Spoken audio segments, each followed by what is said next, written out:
देश की असली बदनामी तब होती है जब एक 90 साल की औरत को प्रधानमंत्री राजनीति के लालच में 4,000 रुपये के नोटबंदी में खड़ा कर देता है। देश की असली बदनामी तब होती है जब जीएसटी के कॉम्प्लिकेशन की वजह से व्यापारी छतों से कूद जाते हैं। देश की असली बदनामी तब होती है जब लॉकडाउन में एक औरत सड़क पर बच्चे को जन्म देती है। देश की असली बदनामी तब होती है जब पैर में छाले लिए लाखों प्रवासी मजदूर अपने घर जाते हैं। देश की असली बदनामी तब होती है जब रेल से कट करके मजदूर ऊपर पहुंच जाते हैं। देश की असली बदनामी तब होती है जब हाथरस में रात को बच्ची को जलाया जाता है। देश की असली बदनामी तब होती है जो अभी नेपाल बॉर्डर जो बिहार का पड़ता है, वहाँ 12 साल की लड़की का बलात्कार हुआ और उसको भी जला दिया गया और कोई सुनवाई नहीं हो रही। देश की असली बदनामी तब होती है। आज ये कहते हैं देश की बदनामी होती है, देश की असली बदनामी तो ये अपने माथे पे लिए फिर रहे हैं। आज एक किसानों को खालिस्तानी कहना ये देश की असली बदनामी है। 200 जवान यहाँ पे किसान शहीद हो जाते हैं, उस पर प्रधानमंत्री अपने मुंह पे फेविकॉल चिपका लेते हैं। देश की असली बदनामी तब होती है। देश की असली बदनामी तब होती है जब भारत रत्न पाने वाला एक सचिन तेंदुलकर बिक जाता है अपने बेटे के लिए, जो उसका बेटा है। मेरी बात समझ रहे हो बात? उन्होंने अपना जो ईमान है सचिन तेंदुलकर ने ट्वीट पे नीलाम किया,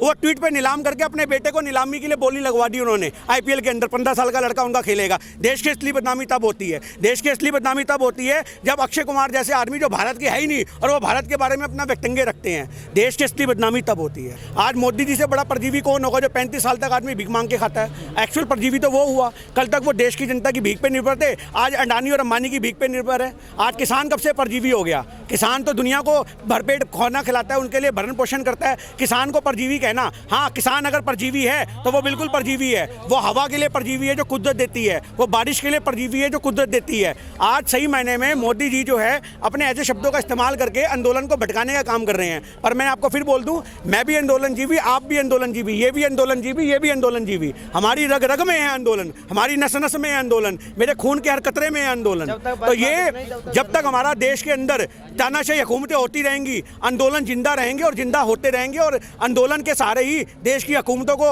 अक्कल ठिकाने लगाई जाती है। कहाँ झेल रहे हैं? आज झेल तो हम रहे हैं उन्हें। आज जो इन्होंने ये बैरिकेडिंग लगा दी, आज लोगों को आने जाने का रास्ता ब्लॉक कर दिया, झेल तो आम जनता रही है, आम पब्लिक झेल रही है। मोदी जी को 7 साल से झेल रही है और पता नहीं कब तक झेलना है। और हम तो कहते हैं ईवीएम बैन जब तक नहीं होगी मोदी जी को झेलना ही पड़ेगा।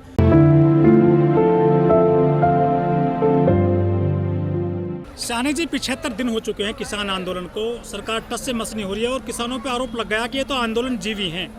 देखिए, आंदोलन जीवी जो मोदी जी ने बोला है, बहुत खुशी हुई हमें उससे सुन करके, क्योंकि आज भारत के हर नागरिक के लिए सम्मान की दृष्टि है कि वो आंदोलन जीवी का एक टैग अपने ऊपर लगवा रहा है। कल तक ये खालिस्तानी का टैग देते थे, उससे कई अच्छा आंदोलन जीवी का है। मैं आपको बताऊं क्यों है। क्योंकि आंदोलन ही धर्म है, आंदोलन ही कर्म है, आंदोलन ही जिंदगी है, आंदोलन ही बंदगी है, आंदोलन ही सच है, आंदोलन ही तप है। आज भारत के हर नागरिक की शान है आंदोलन। आज हमारा इनकलाब का नारा है आंदोलन। आज जन जन की आवाज़ है आंदोलन। आज हमारा इतिहास भी आंदोलन से जुड़ा हुआ है। आज नेहरू जी आंदोलनकारी थे, आज हमारे देश के महात्मा गांधी जी आंदोलनकारी थे। अगर आज हमें आंदोलनकारी का टैग मिलता है तो ये हमारे लिए सम्मान की बात है। पर मोदी जी को सोचना चाहिए कि उनके लिए लोग कैसे शब्द यूज़ कर रहे हैं। आज मोदी जी को बोला जा रहा है कि ये कैमरा जीवी हैं, हम बहुत पोस्ट देख रहे हैं क्योंकि इन्हें कैमरा चाहिए। मोदी जी झूठ जीवी हैं, मोदी जी नफरत जीवी हैं। मेरी बात समझ रहे हो बात? तो आज जो मोदी जी को टैग मिल रहा है उससे कई अच्छा टैग जो है आंदोलन जीवी का है। और ये कहते हैं परजीवी किसान को। आप एक बात बताइए, परजीवी का मतलब होता है दूसरों पर निर्भर रहना। देखिए, हर जगह में किसानी में 4 से 5 लोग होते हैं परिवार में। अगर 2 आदमी यहाँ बैठे हैं तो 3 परिवार के घर भी बैठे हैं जो उस फसलों को देखेंगे। आज आपको पता होगा जब सिंधु बॉर्डर से लोग यहाँ पे आए थे, आप पंजाब से सिंधु बॉर्डर आए थे, तो वहाँ पंजाब के गुरुद्वारों में अनाउंसमेंट हुई थी, वहाँ खालसा एड की तरफ से अनाउंसमेंट हुई थी कि आप लोग जाओ बेफिक्र होकर के, जो गांव की पंचायत के लोग हैं, गांव के बाकी लोग हैं, वो आपकी फसलों का ध्यान रखेंगे। तो ये बात तो अब निकाल दीजिए दिमाग से। हाँ ठीक है, पानी देना होगा फसलों को, 2 दिन के लिए जाएंगे, 2 दिन बाद वापसी आ जाएंगे, ये आना जाना तो लगा रहेगा क्योंकि ये आंदोलन लंबा चलने वाला है। जब सरकार अड़ी होकर बैठ गई है तो ऐसे तो हम आंदोलन को खत्म होने नहीं देंगे। तो ये सरकार क्या सोच रही है कि ये किसान थक के घर चला जाएगा, ये उसकी गलतफहमी है, ये भूल में है मोदी जी। आपने देखा होगा प्रधानमंत्री जी के आंसू भी निकले हैं। वो आंसू गुलाम नबी आज़ाद के लिए नहीं थे, वो आंसू इसलिए थे क्योंकि वो अंदर से दुखी हो चुके हैं, परेशान हो चुके हैं। किसानों ने जो तंबू गाड़ के बैठ गए हैं ना, उसका कहीं ना कहीं एक किल मोदी जी में भी गड़ा हुआ है। मैं आपको शॉर्ट में बताऊं, आज जो ये मोदी जी घड़ियालू आंसू रोते हैं, इनको तो तब रोना चाहिए जब देश के 200 जवान किसान शहीद हो जाते हैं।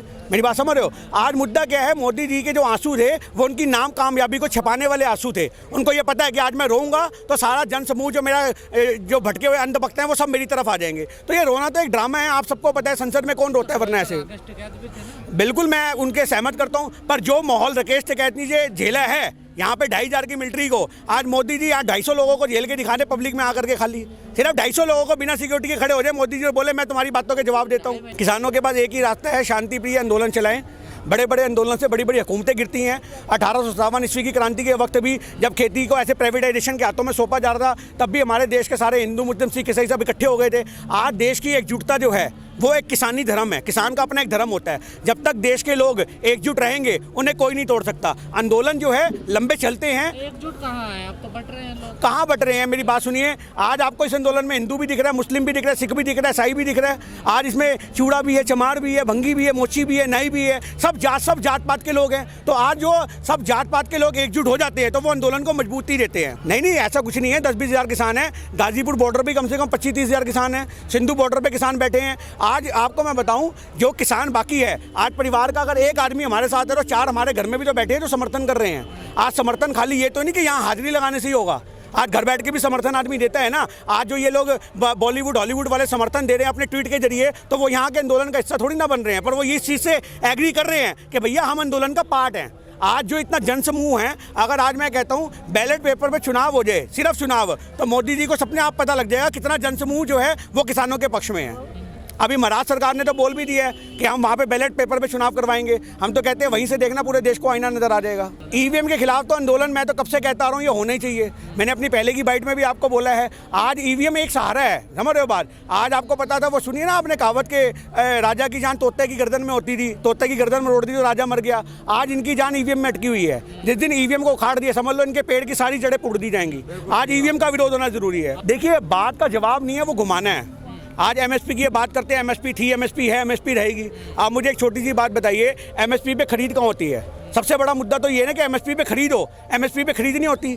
आज आपने एमएसपी को एक लीगल प्रावधान बनाने में इतनी आपकी हवा टाइट हो रही है, क्यों हो रही है? आपको तो मेन उसको लीगल टेंडर में लाना चाहिए। उसको तुम एक एमएसपी पे बिल बनाओ ताकि किसानों को भी एक लगेगा भाई मेरी फसल अगर इससे कम बिकी तो मैं कोर्ट कचहरी जा सकता हूँ। आज आप क्या समझ रहे हो, एमएसपी लागू होने से क्या एमएसपी पे खरीद होती है? 1800 रुपये क्विंटल अगर धान का रेट होता है तो किसानों को मजबूर होकर के वो 1000 रुपये में 1050 रुपये में बेचना पड़ता है। आज बिहार में जाके देखो, सारा बिहार का जो किसान है वो जाकर पंजाब में, हरियाणा में एक मजदूर बन के बैठा हुआ है। ये पूरे हिंदुस्तान को गुलाम बनाने की साजिश है। मैं आपको बता दूं, आज देश की 54% पॉपुलेशन जो है वो एग्रीकल्चर में इन्वॉल्व है। 54% पॉपुलेशन। आज अगर ये कानून लागू हो जाते हैं, जगह जगह अप्लाई होते हैं, तो देश की 54% वर्किंग पॉपुलेशन जो है वो एकदम सीधे सीधे गुलाम बन जाएगी पूंजीपतियों के हाथ में। जो बिलों को ये काला बताया जा रहा है, वो क्यों बताया जा रहा है आपको बताऊं। आज किसान की जो जमीन है, जब कॉन्ट्रैक्ट फार्मिंग होगी तो उन्होंने ये बोल दिया है कि अगर हवा से भी गेहूं की रंग बदल गया तो भी हम उसकी खरीदी नहीं देंगे। और जो इंस्पेक्शन करने वाला आदमी आएगा वो भी उसी जमींदार का होगा। मंडियां बाद में खत्म हो जाएंगी ना, आप देखना। एपीएमसी की जो मंडियां हैं उसके बगल में अडानी अंबानी की मंडियां खड़ी हो जाएंगी।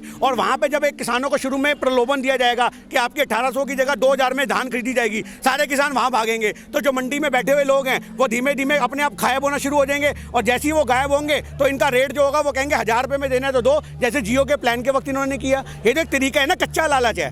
आज किसानों को कच्चे लालच में फंसाया जा रहा है। आज आप ये कह रहे हो, मोदी जी ने अभी बोला कि 23,000 करोड़, पता नहीं 2300 समथिंग कुछ करोड़ का पैसा किसानों के खाते में गलत चला गया है। मेरी बात समझ रहे हो बात? वो गलत चला गया, उनके खाते से वापस वसूला जाएगा। अब आप ये लगा लो, आदमी जो दे के वापस मांग ले, उस आदमी से आप क्या उम्मीद करोगे कि वो देने की नीयत रख सकता है कि देश का भला सोचेगा?